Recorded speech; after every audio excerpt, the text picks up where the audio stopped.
हरे Krishna Krishna Krishna Hare Hare Hare Ram Ram Ram Hare Hare Hare Krishna. So எல்லாரையும் இந்த advanced session வகுப்புக்கு எல்லாரையும் வரவேற்கிறோம். ஓம் நமோ பகவதே வாசுதேவாய. ஓம் நமோ பகவதே வாசுதேவாய. ஓம் நமோ பகவதே வாசுதேவாய. ஸோ நம்மளுடைய 108 நாள் 108 ஸ்லோகங்கள், முக்கிய ஸ்லோகங்கள் உடைய தொடர்ச்சியில இன்னைக்கு 7வது அத்தியாயத்துடைய 5வது ஸ்லோகம். ஸோ அதை நம்ம பார்க்க போறோம்.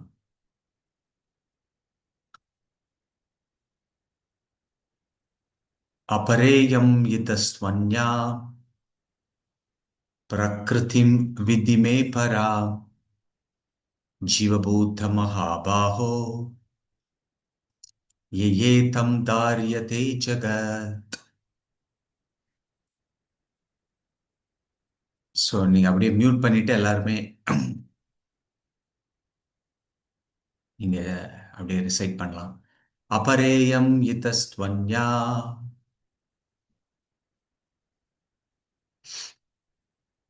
பிரகிருதிம் விதிமே பராம் ஜீவபூதம் மகாபாஹோ யயேதம் தாரியதே ஜகத். Translation purport by His Divine Grace A.C. Bhaktivedanta Swami Srila Prabhupada. So besides this, O mighty armed Arjuna, there is another superior energy of mind which comprises the living entities who are exploiting the resources of this material inferior nature. Hare Krishna. Salam Prabhu, நீங்க படி. ஹரே கிருஷ்ணா. மொழிபெயர்ப்பு. பலம் பொருந்திய புயங்களை உடைய அர்ஜுனா, இதற்கு அப்பால் என்னுடைய உயர்ந்த சக்தி ஒன்று உள்ளது. இந்த தாழ்ந்த இயற்கையை சுயநலனிற்காக உபயோகிக்கக்கூடிய ஜீவாத்மாக்களை அது உள்ளடக்கியதாகும். பொருளுரை: ஜீவாத்மாக்கள் பரமபுருஷரின் உயர் இயற்கையை, அதாவது சக்தியை சேர்ந்தவர்கள் என்பது இங்கே தெளிவாக கூறப்பட்டுள்ளது. நிலம், நீர், நெருப்பு, காற்று, ஆகாயம், மனம், புத்தி, அகங்காரம் என பல்வேறு ரூபங்களில் தோன்றக்கூடிய ஜடமானது கீழ்நிலை சக்தியாகும். நிலம் முதலான ஸ்தூலம், மனம் முதலான சூட்சுமம் ஆகிய ஜட இயற்கையின் 2 படைப்புகளுமே தாழ்ந்த இயற்கையை சார்ந்தவை. இந்த தாழ்ந்த சக்தியினை பல்வேறு நோக்கங்களுக்காக உபயோகிக்கும் உயிர்வாழிகள் பரமபுருஷரின் உயர் சக்தியை சார்ந்தவர்கள். இந்த உயர் சக்தியால் தான் ஜட உலகம் முழுவதும் இயங்குகிறது. உயர் சக்தியான ஜீவாத்மாவினால் இயக்கப்படாவிடில் செயற்படுவதற்கான சக்தி ஏதும் பிரபஞ்ச தோற்றத்திடம் இருக்காது. சக்திகள் எப்போதும் சக்திமானால் கட்டுப்படுத்தப்படுபவை. எனவே உயிர்வாழிகள் எப்போதும் பகவானால் கட்டுப்படுத்தப்படுகின்றன. அவர்களுக்கு சுதந்திரமான வாழ்வு கிடையாது. அறிவற்ற மனிதர்கள் எண்ணுவது போல உயிர்வாழிகளின் சக்தி ஒருபோதும் பகவானுடைய சக்திக்கு சமமானதல்ல. ஜீவாத்மாக்களுக்கும் இறைவனுக்கும் உள்ள வேறுபாடு ஸ்ரீமத் பாகவதத்தில் 10.87.30 பின்வருமாறு விளக்கப்படுகிறது. அபரிமிதா திருவா தனப்பிரதோ இது சர்வகதாஸ் தர்கின சாஸ்யேதி நியமோ த்ருவதேதா நேதா தாம் அஜனீச்சயன்மயம் தத் அபிமுச்சிய நியந்த்ரு பவேத் சமம் அனுஜானதாம் யத் அமதம் மதந்துஷ்டதயா. நித்தியமான பரமனே, உடலை பெற்ற ஜீவன்கள் உமை போன்று எங்கும் நிறைந்து நித்தியமானவர்களாக இருந்தால் உமது கட்டுப்பாட்டின் கீழ் இருக்க மாட்டார்கள். ஆனால் அவர்கள் உங்களது நுண்ணிய சக்திகளாக இருக்கும் காரணத்தால் உமது உன்னத கட்டுப்பாட்டிற்கு உட்படுகின்றனர். எனவே உமது கட்டுப்பாட்டிற்கு சரணடைவதே ஜீவனின் உண்மையான முக்தியாகும். அந்த சரணாகதி அவர்களை மகிழ்விக்கும். அத்தகைய சொரூப நிலையில் மட்டுமே அவர்கள் கட்டுப்படுத்துபவர்களாக இருக்க முடியும். எனவே இறைவனும் ஜீவனும் எல்லா விதங்களிலும் சமமானவர்கள் எனும் அத்வைத கொள்கையை பரப்பும் சிற்றறிவுடையோர் உண்மையில் தவறான களங்கமான கருத்துக்களால் வழிநடத்தப்பட்டுள்ளனர். பரமபுருஷரான கிருஷ்ணர் மட்டுமே கட்டுப்படுத்துபவர். மற்ற எல்லா ஜீவாத்மாக்களும் அவரால் கட்டுப்படுத்தப்படுவோர்கள். ஜீவாத்மாக்கள் அவரது உயர் சக்திகள். ஏனெனில் குணத்தின் அடிப்படையில் அவர்கள் இறைவனுடன் சமமாக உள்ளனர். ஆனால் சக்தியின் அளவை பொறுத்தவரை அவர்கள் என்றுமே இறைவனுக்கு சமமானவர்கள் அல்லர். உயர் சக்தியான ஜீவாத்மா தாழ்ந்த ஜட சக்திகளான ஸ்தூல சூட்சும சக்திகளை உபயோகிக்கும் போது தனது உண்மையான ஆன்மீக மனதையும் புத்தியையும் மறந்துவிடுகிறது. ஜீவாத்மாவின் மீதான ஜடத்தின் ஆதிக்கமே இம்மறதிக்கு காரணம். ஆனால் மாய சக்தியான ஜடத்தின் தாக்கத்தில் இருந்து உயிர் வாழி விடுபடும் போது அவன் முக்தி என்னும் நிலையை அடைகிறான். ஜடமயக்கத்தின் ஆதிக்கத்தால் தான் ஒரு ஜடப்பொருள் என்றும் ஜட சத்துக்கள் அனைத்தும் தனது என்றும் அகங்காரம் எண்ணுகின்றது. இறைவனுடன் எல்லா விதங்களிலும் ஒன்றாகி விடலாம் என்ற எண்ணம் உட்பட எல்லா பௌதிக கருத்திலிருந்தும் விடுபடும் போது அவனது உண்மை நிலை உணரப்படுகிறது. எனவே கிருஷ்ணரின் பற்பல சக்திகளில் ஒன்றே ஜீவாத்மா என்றும் அந்த ஜீவசக்தி பௌதிக கலங்கத்திலிருந்து தூய்மையடைந்தவுடன் பூரண கிருஷ்ண உணர்வினை முக்தி நிலையை அடைகின்றது என்றும் கீதை உறுதி கூறுவதாக முடிவாக கூற முடியும். ஹரே கிருஷ்ணா ப்ரோ. ஹரே கிருஷ்ணா. தேங்க்யூ ஷைலம் பிரபு படித்ததுக்கு. ஹரே கிருஷ்ணா. ஸோ இன்றைய இந்த வகுப்பில் வந்து நமக்கு பகவானுடைய சக்திகள் அதை பற்றி அடைய விளக்கம் வந்து இங்கே கொடுத்துருக்கு. ஸோ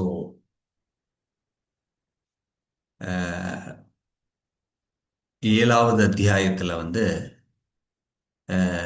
ஞானத்தின் பூரணத்துவம் என்ற தலைப்பில் பகவான் வந்து அவருடைய சக்திகளை பற்றி கொடுத்தாரு. நம்ம வந்து முந்தைய முக்கிய அந்த ஸ்லோகத்தில் வந்து பகவானுடைய பிரிக்கப்பட்ட பௌதீக சக்தியை பற்றி பார்த்தோம். 8 சக்திகள். பின்ன பிராகிருதி அஷ்டதா. பூமிர் அப்போ அனலோ வாயுகம் மனோபுத்திர் அகங்காரமேவச்சா பின்ன பிராகிருதி அஷ்டதா அப்படின்னு பகவான் வந்து இந்த 8 சக்திகளை பற்றி விளக்கம் கொடுக்குறாரு. ஸோ கிருஷ்ண உணர்வுல வந்து முக்கியமாக நமக்கு வந்து பகவான் கிருஷ்ணரை பற்றி நம்ம வந்து அவர் முழு முதற் கடவுள்னு நம்ம தெரிஞ்சுக்கிறோம். பகவத்கீதையில வந்து கிருஷ்ணர் சொல்றாரு, அகம் சர்வஸ்ய பிரபவோ மத்தா சர்வம் பிரவர்த்ததே இதிமத்வா பஜந்தே மாம் பூத பாவ சமன்விதா. ஸோ எல்லா ஆன்மீக உலகம் பௌதீக உலகம் எல்லாத்துக்கும் மூலம் நானேன்னு பகவான் கொடுக்குறாரு. இப்போ கிருஷ்ணரை நம்மளுடைய வாழ்க்கையிலேயே வந்து குறிக்கோள் வந்து கிருஷ்ணரை தெரிந்து கொள்வது. பிரகலாதர் வந்து அவருடைய கட்டளைகள்ல சொல்றாரு, நதேவிதும் ஸ்வார்த்த கதிம் ஹி விஷ்ணு துராசையா பகிரர்த்த மானினகா.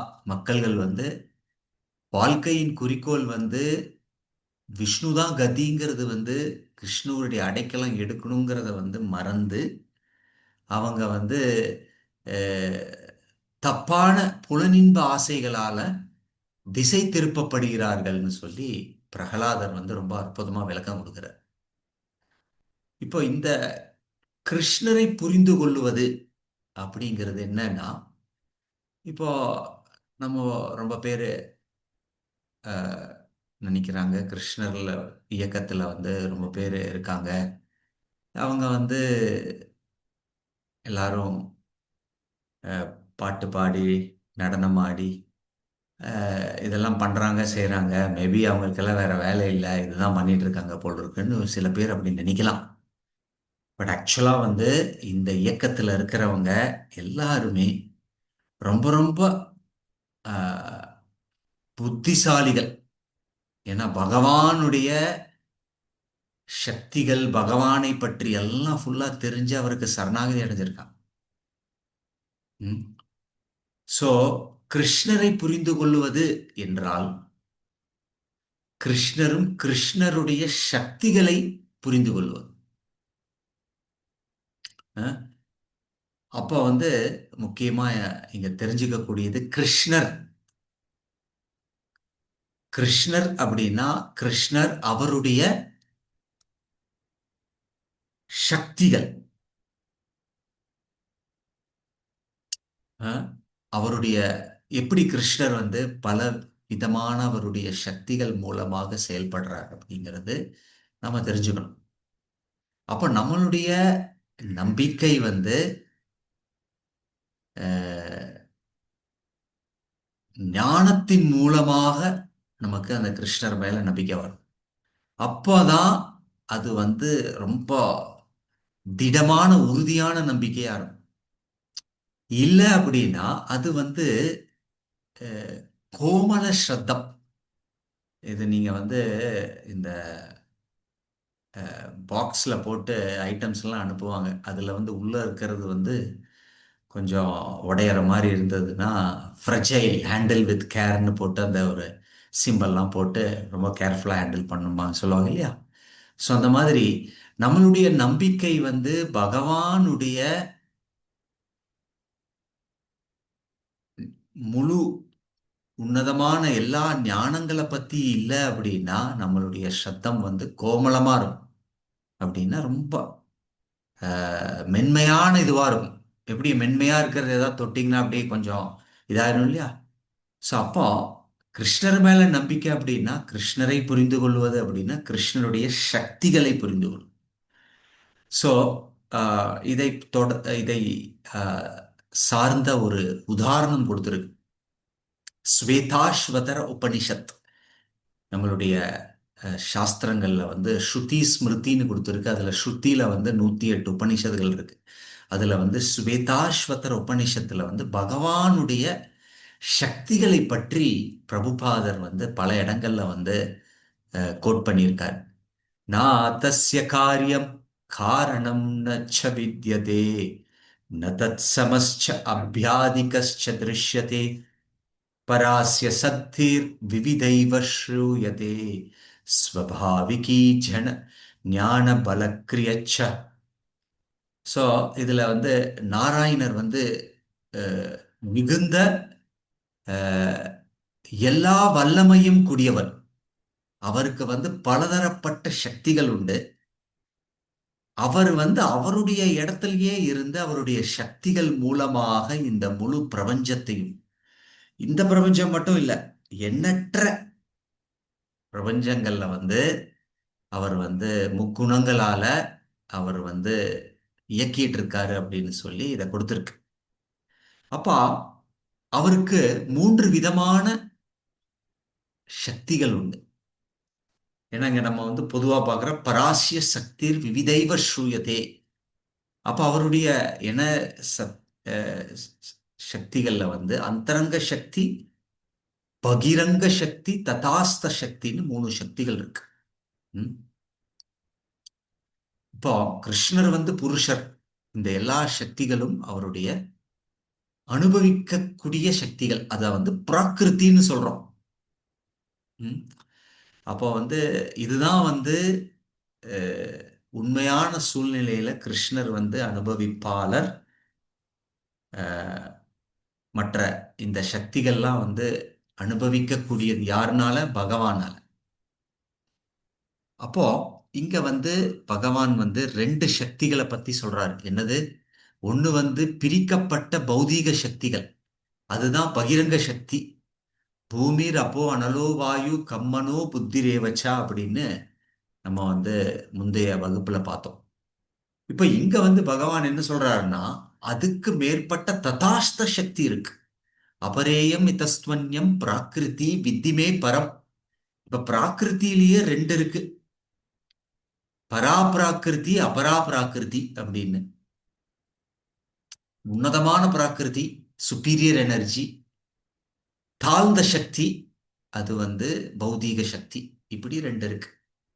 இப்ப கிருஷ்ணர் வந்து இந்த பிராகிருதியிலேயே உள்ள இருக்கக்கூடிய உயர்ந்த சக்தியும் தாழ்ந்த சக்தியும் இந்த ஸ்லோகத்திலையும் இந்த ஸ்லோகத்தையும் விளக்கம் கொடுக்கிறார்.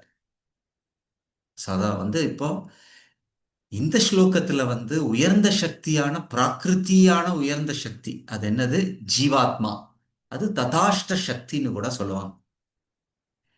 ஸோ அதை பத்தி ஒரு விளக்கம் கொடுக்கிறார். ஸோ நம்ம இதை வந்து புரிஞ்சுக்கணும். இப்போ ஜீவாத்மா வந்து பரா பிரகிருதி, சுப்பீரியர் எனர்ஜி. அது வந்து பகவானுக்கு சேவை செய்து அவர் வந்து இருக்கணும். பட் அதை வந்து அந்த சுதந்திரத்தை தப்பாக உபயோகப்படுத்தும் பொழுது இந்த ஜீவாத்மா வந்து இந்த பௌதீக உலகத்துக்கு வருது. அப்ப இந்த பௌதீக உலகத்துக்கு வந்து கிருஷ்ணரை போன்ற ஒரு பொசிஷனை எடுத்து இமிட்டேஷன் பண்ணுது. இல்ல பிரபுபாதர் வந்து நல்ல உதாரணம் கொடுக்குறார். இப்போ ஒரு இந்த உதாரணத்துல நம்ம புரிஞ்சுக்கலாம். எப்படி ஒரு அப்பா வந்து காரை ஓட்டுறார் ரோட்ல. அப்போ குழந்தை பக்கத்துல, சின்ன குழந்தை சீட்ல உட்காந்துட்டு இருக்கு. அப்போ அப்பா வந்து ரொம்ப ஸ்பீடா ஓட்டுறார் ரோட்ல. அதை பார்த்துட்டு குழந்தை நினைக்குது நானும் ஓட்டணும் அப்படின்னு. இப்போ குழந்தை வந்து அப்பா கிட்ட கேட்குது, அப்பா கொடுங்க நானும் ஓட்டுறேன் அப்படின்னு. இப்போ அப்பா கொடுத்தாருன்னா அப்பாவுக்கு தெரியும் இது ஆபத்து. இந்த குழந்தைக்கு கொடுத்தோம் அப்படின்னா அது கண்டிப்பா நாங்க ரெண்டு பேரும் இறக்க போறோம்னு சொல்லி அப்பா என்ன சொல்றா, அப்படி பையன்கிட்ட வெயிட் பண்ணு அப்படின்னு சொல்லி நேரா போய் ஒரு பொம்மை கடையில நல்ல ஒரு கார் வாங்குறோம். பொம்மை காரை வாங்கி அந்த பையன்கிட்ட கொடுக்குறாரு. பட் இருந்தாலும் பையன் கேட்குறான், எனக்கு தயவு செய்து கொடுங்க, நான் காரை ஓட்டணும்னு. இருப்பா இருப்பா அப்படின்னு சொல்லி வீட்டுக்கு கொண்டு போய் அவன் அந்த பையனை பால்கனியில் கொண்டு போய் இந்தா ஓட்டு, இந்த பால்கனியில் இந்த காரை ஓட்டு அப்படின்னு சொல்லி ஆஹ், அந்த குழந்தைக்கு விடுறாரு. சரி குழந்தை சரி இவ்வளோ கேட்டான்னு குழந்தையும் ஓட்டுது. அப்போ அந்த காரை வந்து அந்த பால்கனியில் ஓட்டியா நானும் ஓட்டுறேன் அப்படின்னு. அந்த மாதிரி உண்மையான அனுபவிப்பாளர் கிருஷ்ணர். போக்தரம் யக்ன தபசம் சர்வலோக மகேஸ்வரம் சுஹுருதம் சர்வபூதானாம் ஞாத்வமாம் சாந்தி பிரச்சது. அப்போ பகவான் தான் எல்லாத்துக்கும் அனுபவிப்பாளர், பகவான் தான் உரிமையாளர் இல்லையா? அப்போ இது வந்து ஆன்மீக உலகத்துல இப்படிதான் ஆத்மா ஜீவாத்மா வந்து இந்த உணர்வுல இருக்கு.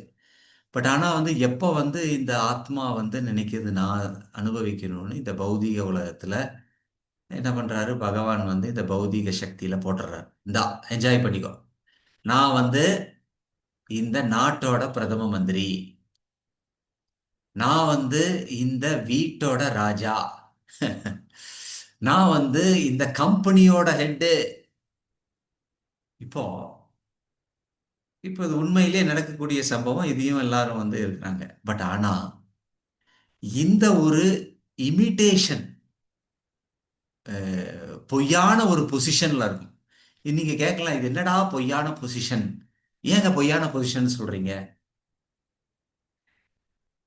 ஏன்னா ஃபர்ஸ்ட் வந்து நீங்க இருக்கக்கூடிய அந்த பொசிஷன் வந்து தற்காலிகமான. எப்படி தற்காலிகம் அப்படின்னா, மேபி ஒரு பிரதம மந்திரியோ ஒரு எம்எல்ஏவோ ஒரு எம்பியோ பொலிட்டிக்கல் லீடரா இருக்காரோ யாரா இருக்காங்க அப்படின்னா அவர் வந்து என்னது 5 வருஷம் 10 வருஷம் அவர் வந்து ஒரு ஒரு ஹை போஸ்டர்ல இருக்க முடியும். அதுக்கப்புறம் அவர் நார்மல் ஆள் தான் ஆகி ஆகணும். சரி அவருக்கு நல்ல கர்மா இருக்கு, ஒரு பெரிய ஜமீன்தாரா இருக்காரு, ஹம், அவர் வாழ்க்கை ஃபுல்லா இருக்கலாம். அப்ப இந்த உடம்ப விட்டு போனதுக்கு அப்புறம் என்ன ஆகுது? அந்த ஜீவாத்மா வந்து இந்த உடம்ப விட்டு போனதுக்கு அப்புறம் அதே நாட்டிலேயோ இல்ல அதே வீட்லயோ ஒரு பூச்சி கரப்பாம்பூச்சியாவோ ஒரு பல்லியாவோ பிறக்கலாம். ம்? இப்படி இந்த ஜீவாத்மா வந்து தன்னுடைய அனுபவிக்கும் ஸ்வபாவத்தை வந்து இந்த பௌதீக சக்தியில போடும்போது ஜீவாத்மாவுக்கு தற்காலிகமா கிடைக்குது. இப்ப இன்னொன்னு கூடங்க, இப்ப இது இந்த தற்காலிகமான ஒரு சுச்சுவேஷன்ல இந்த ஜீவாத்மா வந்து முழுமையா சந்தோஷமா இருக்கா? இப்ப வந்து ஒருத்தர் வந்து ஒரு போஸ்ட்ல இருக்காரு, இல்ல கம்பெனில ஒரு போஸ்ட்ல இருக்காருன்னா, எப்ப வேணா அவர் யாரா எதிரிகள் யாராவது ஃபார்ம் ஆகி அவங்கள தள்ளி விட்டுறலாம் இல்லையா? அது அரசியலானாலும் சரி, இல்லை எந்த போஸ்ட் ஆனாலும் சரி. அப்போ பயம். இப்ப உதாரணத்துக்கு பாருங்களேன், பிரபுபா சொல்றாரு, இந்திரன். இப்ப இந்திரா வந்து அஹ், இப்ப வந்து இந்த பௌதிக உலகத்துல விஸ்வாமித்தர் வந்து கடும் தவம் செய்தார். அப்ப அவருக்கு இந்திராவுக்கு பயமாமா. ஐயோ, இவர் என்ன இவ்வளவு கடும் தவம் செய்யறாரு, என்னோட போஸ்ட் இவர் எடுத்துக்குவாரா அப்படி. இதெல்லாம் வந்து சாஸ்திரங்கள்ல விளக்க உரையா கொடுத்துருக்கு. அப்ப அவர் பயம் பண்ணி அவர் என்ன பண்றாரு, ஒரு அவர் என்ன பண்றாரு, அஹ், அழகான ஒரு பெண்மணி அனுப்புறாரு, அப்சராக்கள் அந்த மாதிரி. ஸோ விஸ்வாமித்தருடைய, நமக்கெல்லாம் தெரியும் அந்த கதையில, அவருடைய தவம் வந்து கலைக்கப்பட்டது. ஸோ இப்படி அஹ், இந்த ஜீவாத்மா வந்து அஹ், இந்த பௌதீக உலகத்துல ஒரு தற்காலிகமான சூழ்நிலை கொடுத்து இந்த அனுபவிச்சுக்கோ அப்படின்னு பகவான் சொல்றார். ஆனா பெரும்பாலான சமயத்துல அது எவ்வளவு துக்கம் கொடுக்கக்கூடியது, அது கவலை, ஒரே ஏக்கம், கலக்கம், இதெல்லாம் மறந்துட்டு இத்தனை நாளா நம்மளும் அப்படிதான் இருந்தோம். பட் இப்ப வந்து சாஸ்திரங்கள்ல படிச்சு இப்ப நமக்கு அட்லீஸ்ட் சில விழிப்புணர்வு கொடுக்கப்படும். ஆமா, இந்த உலகம் வந்து துக்கம், ஒவ்வொரு நிமிடமும் ஆங்ஸைட்டி தான். ம்? இது வந்து இந்த உலகத்துல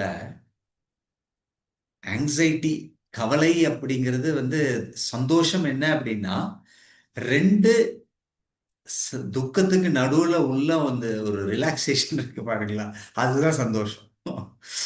பட் ஆக்சுவலா வந்து சாஸ்திரங்கள் சொல்லுது, அது இல்லைங்க சந்தோஷம். அஹ், அது ஆன்மீக தளத்துக்கு வந்தீங்கன்னா அற்புதமான சந்தோஷம். அதனால இந்த ஜீவாத்மா வந்து ஒரு ஒரு தற்காலிகமான ஒரு இக்கட்டான சூழ்நிலையில போடப்படும். இன்கம்பேட்டிபிள் சுச்சுவேஷன். இது வந்து பொருத்தப்பட்ட ஒரு சூழ்நிலை கிடையாது ஜீவாத்மாக்கு. இப்போ அந்த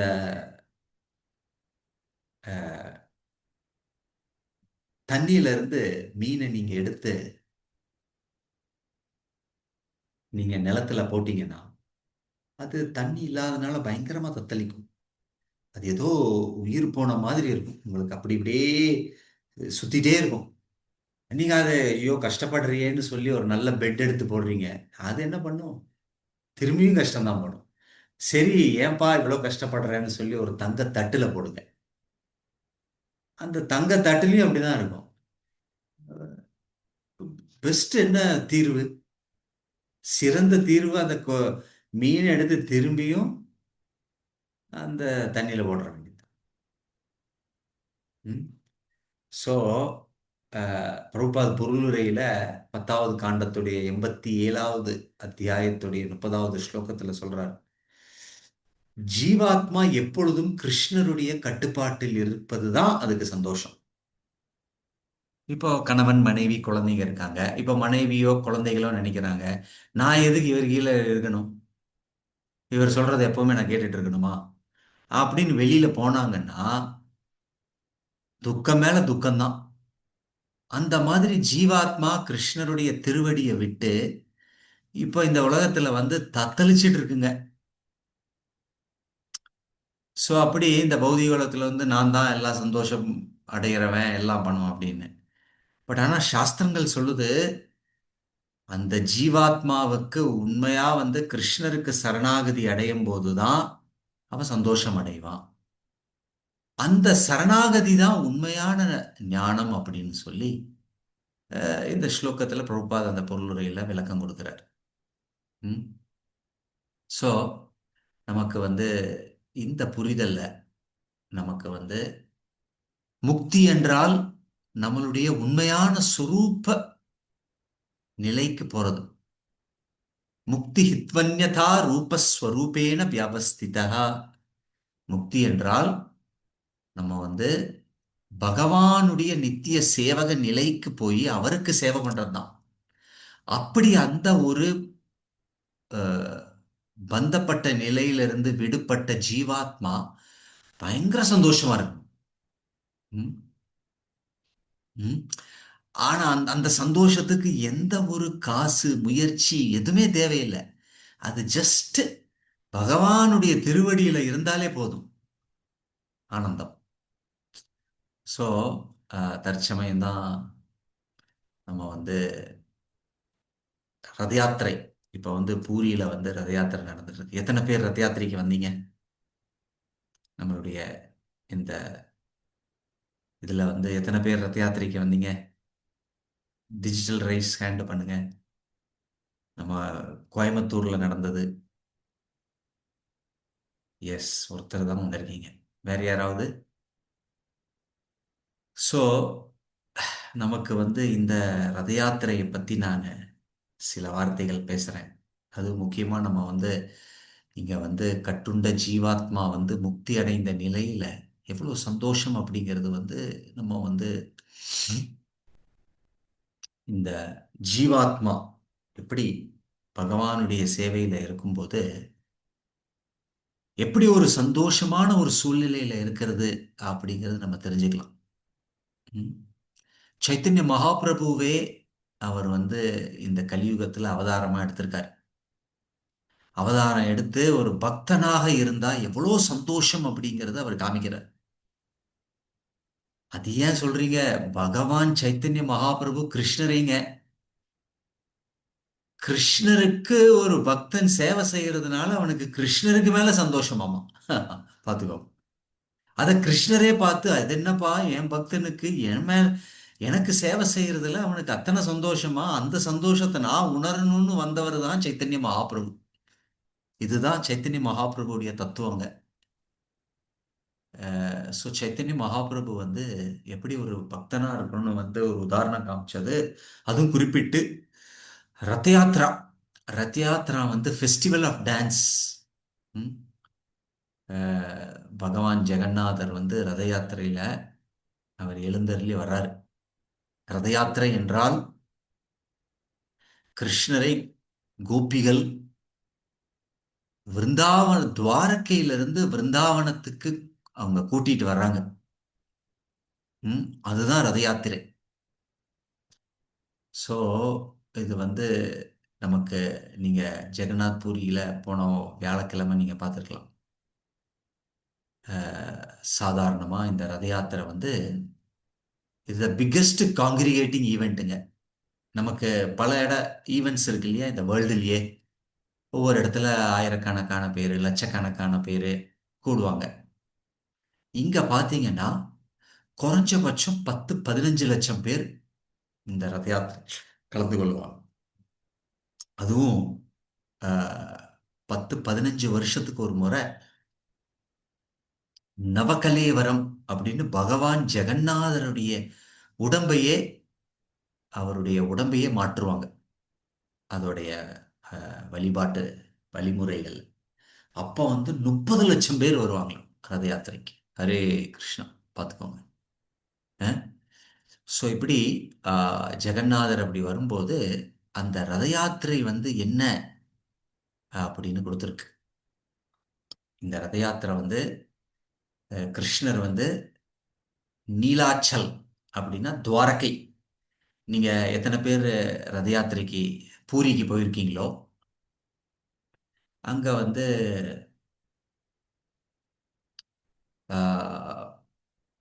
எப்பவுமே அவர் வசிச்சுட்டு இருக்க வருஷம் ஃபுல்லா வசிக்கக்கூடிய அந்த இடம் வந்து நீலாச்சல் துவாரகை. அங்கிருந்து பகவான் வந்து விருந்தாவனத்துக்கு போறாரு. அது சுந்தராச்சல். இத வந்து கோபிகள் வந்து கிருஷ்ணரை கூப்பிட்டுக்கிட்டு அவங்க விருந்தாவனத்துக்கு கூட்டிட்டு போறாங்க. இதுதான் ரத யாத்திரை. இது வந்து எப்படி இதை புரிஞ்சுக்கலாம் அப்படின்னா, குருக்ஷேத்திரத்துல வந்து இது நடந்தது சம்பவம்.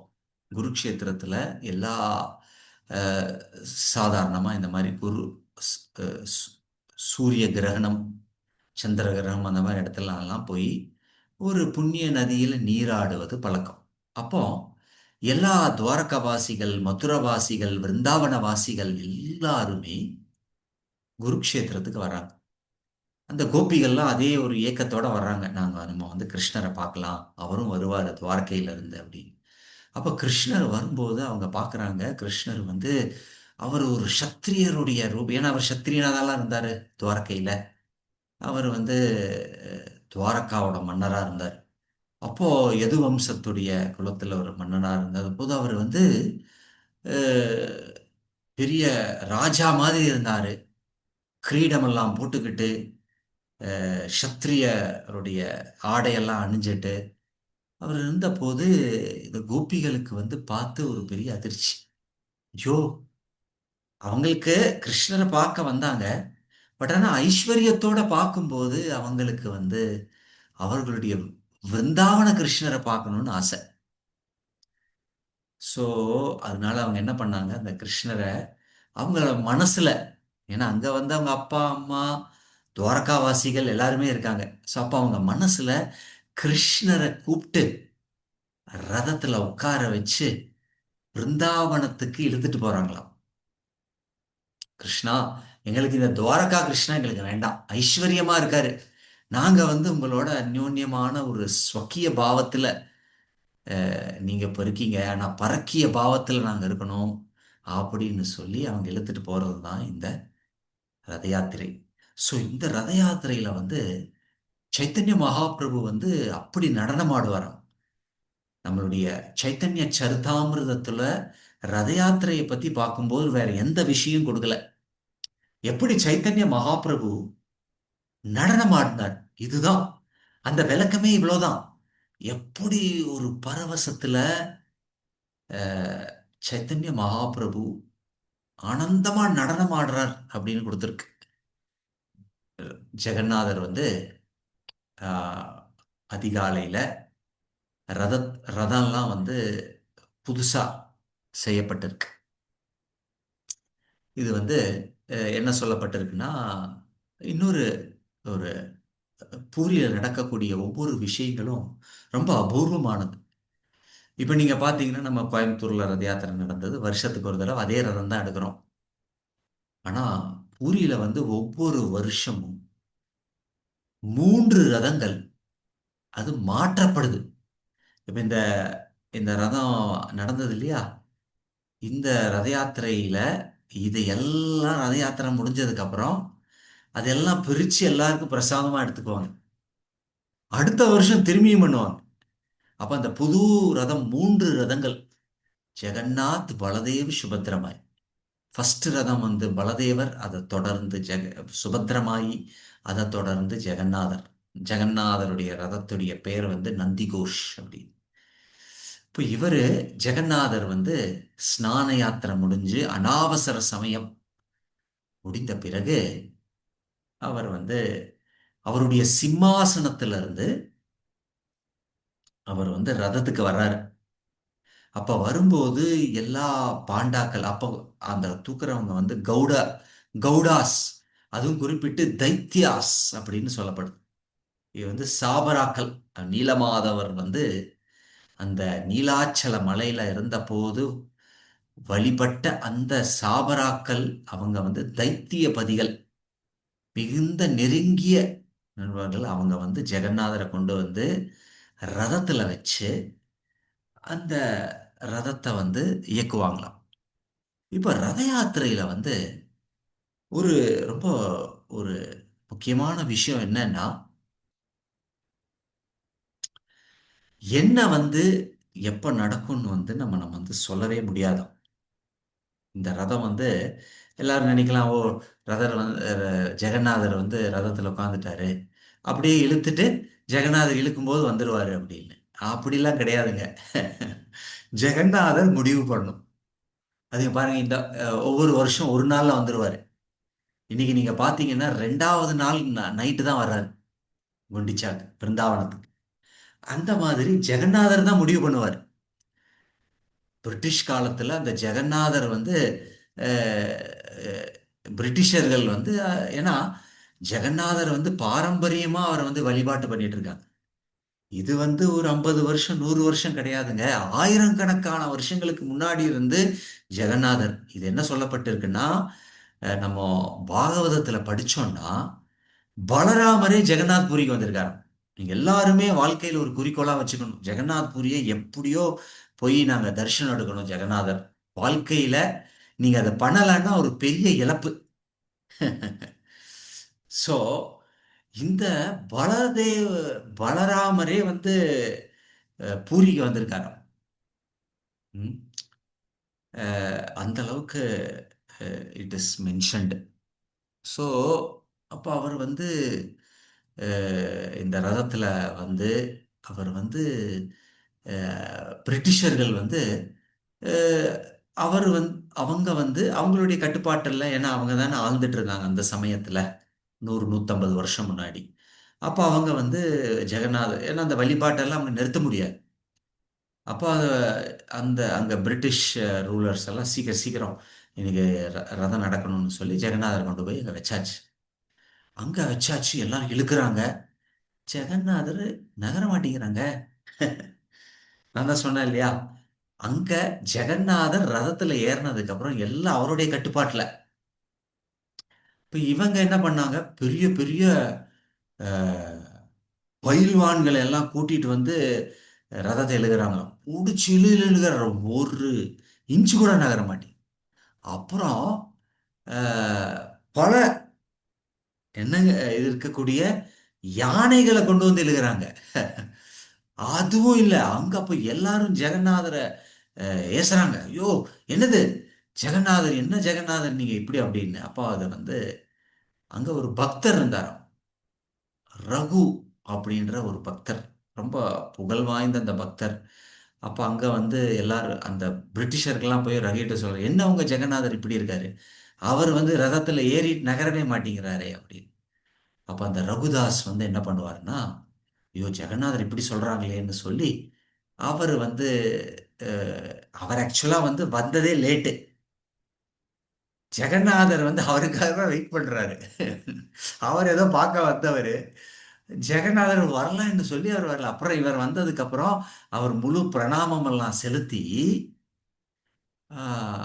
அவர் வந்து இந்த பிரிட்டிஷர்ஸ் எல்லாம் சொல்றாங்க, என்ன ஜெகநாதர் கிட்ட இப்படி பண்றாரு, ரதம் போக மாட்டேங்குதுன்னு சொல்லி அப்புறம் வந்து ஜெகநாதர் இவர் ரதத்துல ஏறி ஜெகநாதர் காதுல போய் சொல்றாராம், ஜெகநாதரே ஏன் வந்து இப்படி எல்லாரும் இப்படி சொல்றாங்க, நீங்க தயவு செய்து ரதத்துல வந்து நீங்க முன்னிறுத்தி செல்லணும்னு சொல்லி அவர் அவர் ஜெகநாதர் கிட்ட முறையீடு செய்து அவர் கீழே இறங்கி அங்க வந்து பிரணாமம் பண்ணி அவர் வந்து பண்ணதுக்கு அப்புறம் உடனடியா ஜெகநாதர் வந்து நகர்ந்துடுறார்.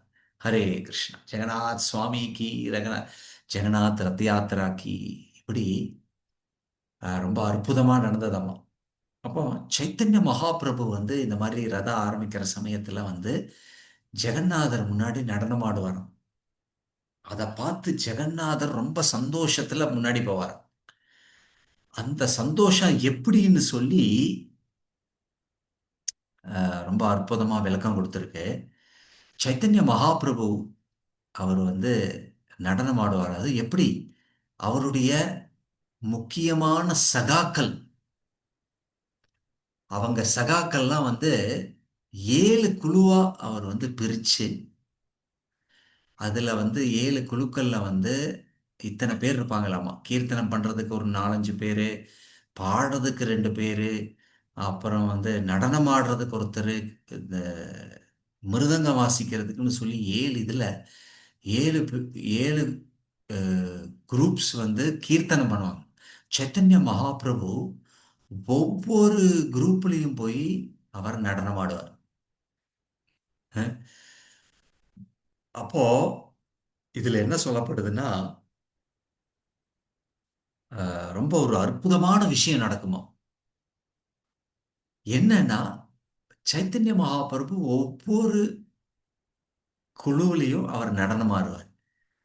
அந்த குழுவுல இருக்கிறவங்க எல்லாம் வந்து அஹ், நினைப்பாங்களாமா, இத்தனை குழு இருக்கு, பட் இருந்தாலும் சைத்தன்ய மகாபிரபு என்னோட குழுவில் தான் வேலை அவர் பாட்டு பாடி நடனம் ஆடுறாரு. அப்புறம் இன்னொரு குழுவில் இருக்கிறவர் வந்து சைத்தன்ய மகாபிரபு அங்கே போய் நடனம். அப்போ அவங்க நினைப்பாங்க, எங்களோட குழுவில் தான் இந்த சைத்தன்ய மகாபிரபு நடக்கிறார். பட் ஆனா சைத்தன்ய மகாபிரபு 7 குழுவுலையும் நடனம் ஒரே சமயத்துல நடனம் ஆடுறார். இத வந்து சைத்தன்ய மகாபிரபுடைய முக்கிய சகாக்களான நித்யானந்த பிரபு, ஹரிதாஸ் தாக்கூர், ஸ்ரீவாஸ் பண்டிட், ஸ்வரூப் தாமோதர் கோஸ்வாமி போன்ற பக்தர்கள் மட்டும்தான் இதை பார்த்தாங்களாம். ஏன்னா பகவானுடைய அந்தரங்க சக்தி இந்த ஒரு லீலையை பண்ண போது முக்கியமான சகாக்களுக்கு மட்டும்தான் இது கிடைச்சது.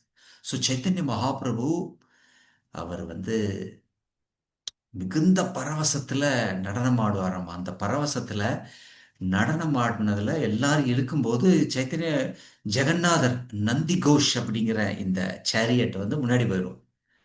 அப்புறம் வந்து சைத்தன்ய மகாபிரபு அவர் பரவசத்துல பின்னாடி வந்துடுவார். அவர் டான்ஸ் பண்ணிட்டு இருக்கும்போது எங்க ஜெகநாதர் இருக்க ஒன்றும் தெரியாம அவர் பின்னாடி வந்துடுவார். அப்புறம் வந்து இவங்க எல்லாரும் இலைன்னு இழுப்பாங்க, ஜெகநாதர் முன்னாடி போக மாட்டார். அஹ் அப்புறம் என்ன பண்றதுன்னு தெரியல. எல்லாரும் இதே மாதிரி பெரிய பெரிய பயில்வான்கள்லாம் வந்து இழுப்பாங்க, யானைகள்லாம் வந்து இழுப்பாங்க. அப்புறம் எல்லாரும் போய் சைத்தன்ய மகாபிரபுட்ட சொன்னபோது சைத்தன்ய மகாபிரபு பின்னாடி போய் அவருடைய தலையில அப்படி வச்சு அமுத்துவாராமா ரதத்தை. அப்ப ஜெகநாதர் முன்னாடி போயிடுவார். அப்புறம் முன்னாடி போய் அவர் நடனம் ஆடுவார். இப்படி சைத்தன்ய மகாபிரபு அவர் வந்து சுத்தி நடனம் ஆடுவார். இதை பார்த்த பக்தர்கள் வந்து கீர்த்தனத்துல நடனமாடி ரொம்ப பரவசத்துல இருப்பாங்க அப்படின்னு சொல்லி எப்படி கொடுத்துருக்கு. ஸோ இப்படி இந்த ரத யாத்திரையை மிகுந்த ஒரு கோலாகலமாக சந்தோஷத்தை வெளிப்படுத்துகின்ற ஒரு விழா. ஸோ அதனாலதான் அஹ், ஆன்மீக அஹ், உணர்வு, ஆன்மீக வாழ்க்கை அப்படின்னாலே என்ன அப்படின்னா, நம்ம வந்து இந்த கலியுகத்துல மிகுந்த சந்தோஷத்துடன் புரியக்கூடியதுதான் இந்த அஹ், ஆன்மீகம், நாம சங்கீர்த்தனம். கிருஷ்ணரை வந்து மிகுந்த சந்தோஷத்தோட ஜெபம் பண்றதுலயே நம்ம வந்து நாமத்தை ஜெபம் பண்றதுலயே நம்ம வந்து கிருஷ்ணரை உணர்ந்துடலாம். பரமகருணா பகிதுகி ஜானா நிதாய் கௌரச்சந்தன். ஒருத்தர் வந்து அவர் ரத யாத்திரையில முதல் முறையா அவர் வந்து கலந்துக்கிறாங்க. அவங்க அவங்களுடைய அனுபவத்தை சொல்றாங்க. ஐயோ அதுல வந்து அதை பார்த்தாலே ஒரு சந்தோஷங்க, நடனம் ஆடுறது, கீர்த்தனத்தை கேட்கறது, இதெல்லாம் வந்து மிகுந்த ஒரு பரவசத்தை கொடுத்துருக்கு. நான் இந்த மாதிரி பௌதீக வாழ்க்கையில இந்த சந்தோஷத்தெல்லாம் நான் உணர்ந்ததே இல்லைங்க அப்படின்னு சொல்லி அவங்க வந்து அந்த பரவசத்தை பகிர்றாங்க. ஸோ எப்படி, ஸோ இந்த ஆன்மீக உணர்வு, இந்த ஜீவாத்மா வந்து முக்தி அடைந்து பகவானுடைய பாதத்துல சரணாகதி அடையும் போது அது எப்பவுமே அந்த பரவசத்தை வந்து உணர முடியும். இன்னும் பல கதைகள் இருக்கு. ஷாலபேகா அப்படிங்கிற ஒரு சமாதி இருக்குங்க. நீங்க பூரியில போனீங்கன்னா இப்பவும் ரதம் வந்து அந்த சாலபேகா பாலகந்தி அப்படிங்கிற இடத்துல அந்த ரதம் வந்து கொஞ்ச நேரம் மெமரியா நிக்குமாமா. ஏன்னா அந்த ஜெகநாதர் வந்து இந்த உன்னத சாலபேகன் என்ற பக்தனுக்காக ரதத்தை நிறுத்தினாராம். அப்படி ஒரு உன்னதமான பக்தர் சாலபேகா அப்படின்னு. நீங்க பூரியில போய் கேட்டீங்கன்னா எல்லாரும், ஓ சாலபேகா சாலபேகான்னா எல்லாருக்கும் தெரியும். இப்பவும் அதே ரோட்ல ஷாலபேகா சமாதி மந்திர் அப்படின்னு போட்டிருக்கும். கிராண்ட் ரோடுன்னு சொல்லுவாங்க இப்போ ஜெகநாத் பூரிக்கு போனீங்கன்னா. ஸோ இப்படி ஆஹ், இந்த கிருஷ்ண உணர்வு வந்து சில பிரபுபாதருடைய ஆஹ், கருணையில எல்லாருக்குமே யாரானாலும் பண்ணலாங்க. ஆனா என்ன, பகவானுக்கு முழுமையாக சரணாகதி அடைந்து அர்ப்பணிச்சு பண்ணோம்னா அதுதான் ஒரே வழிங்க வெளியில வர்றதுக்கு. வேற நீங்க எந்த ஆன்மீக வழியில எதை நீங்க முயற்சி செய்தாலும் எப்படியோ சிக்கிக்குவீங்க. ஏன்னா இந்த பாவ விளைவுகள் எல்லாம் நம்மளை பந்தப்படுத்திட்டே இருக்கு. ஸோ அதனாலதான் கிருஷ்ணர் சொல்றாரு, சர்வதர்மான் பரித்தியஜ்ய மாமேகம் சரணம் விரஜ அகம் துவம் சர்வ பாப்பேபியோ மோக்ஷயிஷ்யாமி மா சுச்சக. அர்ஜுனா, பயப்படாத, கவலைப்படாத, உன்னை எல்லா பாவ விளைவுகள் இருந்து நான் உன்னை வெளியேத்துறேங்கிறார். இப்போ பிரபுபாத் அவருடைய உபன்யாசத்துல சொல்றாரு, இப்போ நமக்கு எவ்வளவோ பிரச்சனைங்க. இந்த பிரச்சனை, அந்த பிரச்சனை, உடல் பிரச்சனை, ஃபினான்ஸ் பிரச்சனை, இல்ல ரிலேட்டிவ் பிரச்சனை, ஃப்ரெண்டு பிரச்சனை, ஜாப், ஏதாவது ஒண்ணு ஒண்ணு விட்டு ஒண்ணு, ஒண்ணு விட்டு ஒண்ணு நமக்கு எப்படி இல்லையா? இதையெல்லாம் சிந்திக்கிறதுக்கே மக்கள்களுக்கு நேரம் இல்லை. அவன் வந்து பிரச்சனையை தீர்க்கறதுலயே சரியா இருக்காங்க. பட் அட்னா ஒரு புத்திசாலியா இருக்கிறவன் இந்த சாஸ்திரங்கள் எல்லாம் படிச்சு ஃபர்ஸ்ட் நான் இந்த பிரச்சனையில இருக்கேன்னு ஃபர்ஸ்ட் தெரிஞ்சுக்கணும். அப்போ ஆஹ், இதுல இருந்து வெளியில வர நம்ம முயற்சி செய்தா கஷ்டங்க. ஏன்னா தைவி ஏஷ குணமயி மமமாய துரத்தியா, பகிரங்க சக்தி வந்து ரொம்ப கடினமான சக்திங்க. இந்த சக்தியில இருந்து வெளியில வர்றது கடினம்னு பகவானே சொல்றாரு. ஆனா யாரு சரணாகதி அடைகிறாங்களோ மாம் ஏவ பிரபத்யந்தே, அதனாலதான் சர்வதர்மான் பரித்தேஜ மாமேகம் சரணம் அகம் துவம் சர்வ பாபி. எல்லா அர்ஜுனா, உன்னுடைய எல்லா பாவ விளைவுகள் இருந்து நான் விலக்கிடுறேங்கிற. இப்போ இப்போ நீங்க ரொம்ப கஷ்டமா இருக்கீங்க ஒரு இடத்துல. ம்? அப்படி ஒரு நண்பரே வர்றாரு. அந்த நண்பர் சொல்ற உங்களுக்கு பார்க்குறாரு, உங்க கஷ்டத்தை எல்லாம் கேட்டு அவரு ஒரு ரொம்ப கஷ்டமா கேட்குறாரு. ஐயோ பாவமே அப்படின்னு. அப்போ அவர் ஏதோ ரெண்டு வார்த்தை சொல்றாரு, கவலைப்படாத, நான் உன்னை காப்பாத்திடுறேன் அப்படிங்கிறார். அப்போ எப்படி இருக்கும்? உங்க வெல்விஷர், நலன் விரும்பி, அப்புறம் கொஞ்சம் ஒரு ஸ்ட்ராங் பர்சனாலிட்டின்னு வச்சுக்கோங்க. அப்ப அவர் வந்து சொல்றாரு, கவலைப்படாதப்பா, அதெல்லாம் நான் பாத்துக்கிறேன். அப்ப எப்படி இருக்கும்? அப்பா, ரொம்ப நன்றி, ஏதோ ரெண்டு வார்த்தை சொன்னீங்க. பட் ஆனா அவர் என்ன பண்ண முடியும்? அவரோட கெப்பாசிட்டிக்கு ஏதோ உங்களை கொஞ்சம் கஷ்டத்துல இருந்து வெளியில வரும். ஆனா நம்ம செஞ்ச பாவ விளைவுகள், நம்மளுடைய பூர்வ ஜென்மத்த கர்ம வினைகள்லாம் வந்து அதுல எவ்வளவு சீக்கிரமா பண்ண முடியும்? ஆனா கிருஷ்ணர் கொடுக்குறாரு வாக்குறுதி, அகம் துவம் சர்வ பாப்பேபியோ மோக்ஷயிஷ்யாமி மா சுச்சக. அர்ஜுனா, கவலைப்படாத, நான் உன்னை காப்பாத்துறேன். ஜஸ்ட் எல்லாத்தையும் விட்டு எனக்கு சரணாகதி அடைங்கிற. சோ இப்படி ஒரு அற்புதமான ஒரு வாய்ப்புங்க. பகவானுடைய நாமத்தை ஸ்மரணம் செய்து பகவானுடைய நாமத்துல ஜெபம் பண்ணி ம், நம்ம வந்து இப்படி இருந்தோம் அப்படின்னா நம்ம ரொம்ப சுலபமா நம்ம வந்து பக்தியில முன்னேறி அந்த உண்மையான பந்தப்பட்ட நிலையிலிருந்து முக்தி அடைந்த நிலைக்கு போய் நம்ம வந்து பகவானுடைய திருவடியில பண்ணலாம். இது வந்து நம்ம புரிஞ்சுக்கணும். ஏன்னா இன்னைக்கு ஸ்லோகத்துல அபரேயம் இத்தஸ்வன்யம் பிரகிருதி வித்திமே பரம், நம்ம வந்து பரப்பிரகிருதி. ஆனா இந்த பரப்பிரகிருதி வந்து இந்த பௌதீக உலகத்துல அனுபவிக்கணுங்கிற உள்ளத்துல இருக்கிற வரைக்கும் நமக்கு சந்தோஷம். நம்ம என்ன பண்ணணும்? நமக்கு பகவானுடைய அந்தரங்க சக்தி, ஆன்மீக சக்தியில இருந்தா நமக்கு உண்மையான இது கிடைக்கும்.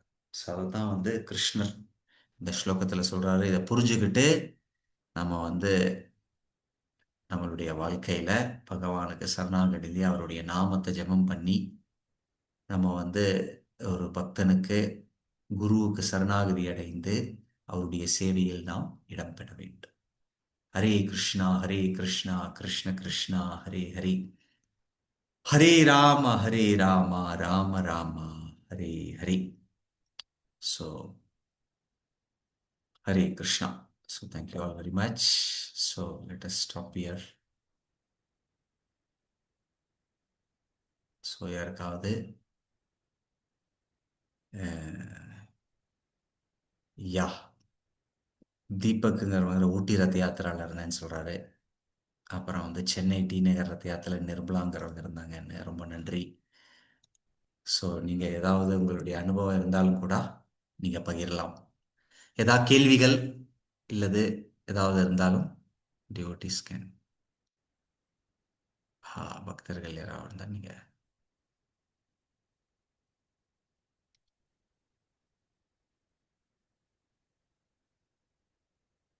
நீங்கள் அன்மியூட் பண்ணி பேசலாம். யாருக்காவது கேள்விகள் இருந்தாலும் சரி, இல்லை உங்களுடைய ரத யாத்திரை அனுபவம் இல்லை இதெல்லாம் விஷயங்கள் எதாக இருந்தால் யூ கேன் ப்ளீஸ்.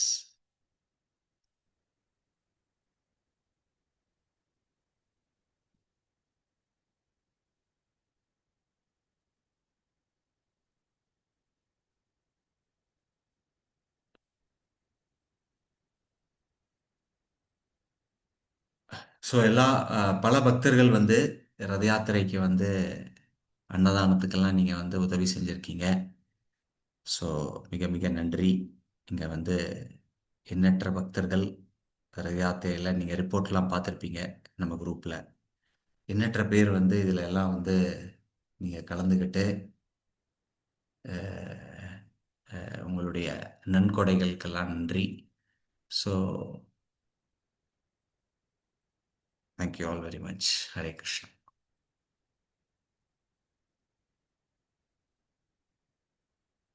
ஓகே, யாருக்கும் ஏதாவது கேள்விகள் எதுவும் இல்லைன்னா